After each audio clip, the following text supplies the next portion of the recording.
Sa init ng panahon, talagang mapapahalo-halo ka. Alam nyo na, tuwing summer, usong-uso talaga ang halo-halo. At dito sa Gordon Heights, may nadiscover kaming halo-halo na may flavor. Gaya nitong chocolate halo-halo, caramel halo-halo, strawberry halo-halo, at ube halo-halo. Ayos yung naisip nila, nilagyan nila ng flavor. At talagang bumagay naman at nasarapan kami. Bukod sa halo-halo, meron din silang big siomai. At sila mismo ang gumagawa. At marami na din silang sinusuplayan na nagtitinda ng big siomai. Kaya kung init ka na, maghalo-halo ka na. Lahat ng flavor, tikman mo na. At kung gusto mo magsimula magtinda ng big siomai, meron silang reseller package. Located sila sa Block 10, Waterdam Road, Gordon Heights, Olongapo City. Sa mismong paradahan ng Orange Jeep. Okay guys, eto na yung mga halo-halo natin. Kakaiba yung halo-halo nila dito, no? May mga flavor. Merong twist.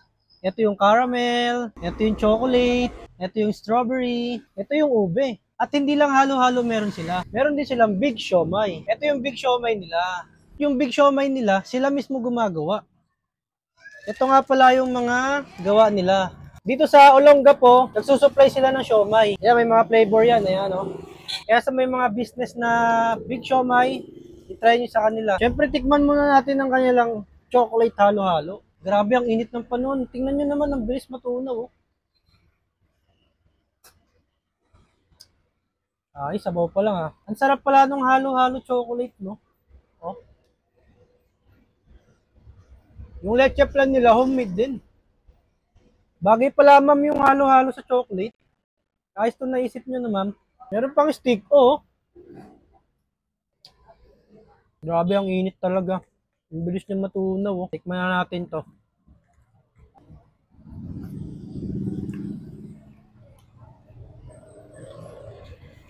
Ang sarap ng chocolate halo-halo pala. Ayos to. Ito naman yung caramel halo-halo. Haluin muna natin maigi para talagang malasap natin. Grabe guys, ang sarap ng caramel. Ito naman yung ube halo-halo. Grabe sa ube, oh.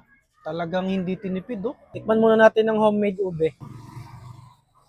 Masarap yung ube nila, ah.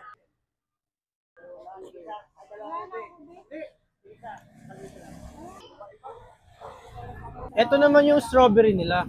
Ito wala sa Baguio nito. Meron ba sa Baguio nito?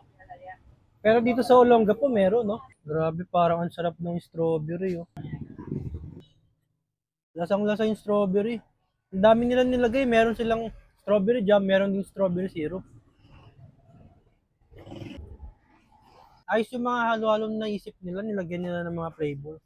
Bumagay naman. Tikman natin ng kanilang big siomai. Parang kulang yung toyo nito. Dagdagan natin ng toyo.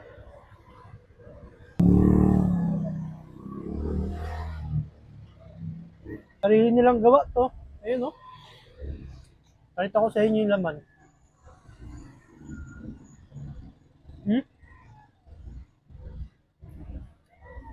Ang sarap ng siomai.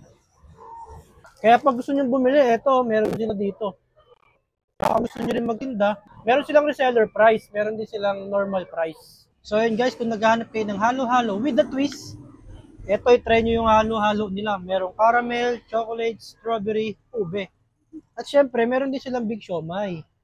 Ang pinaka nagustuhan kong flavor dito, yung caramel at strawberry. Syempre, ito kasing ube, ito na yung normal na natitikman natin eh. Masarap din naman yung chocolate, pero ang pinaka nagustuhan ko, itong dalawa talaga. Dito lang sila located sa Block 10, Waterdam Road, sa mismong paradahan ng Orange Jeep. Makikita nyo tong halo-halo nila ma'am and sir. Grabe, sobrang init ng panahon guys. Kung init na kayo, maghalo-halo na kayo. Dito lang sila matatagpuan sa Block 10.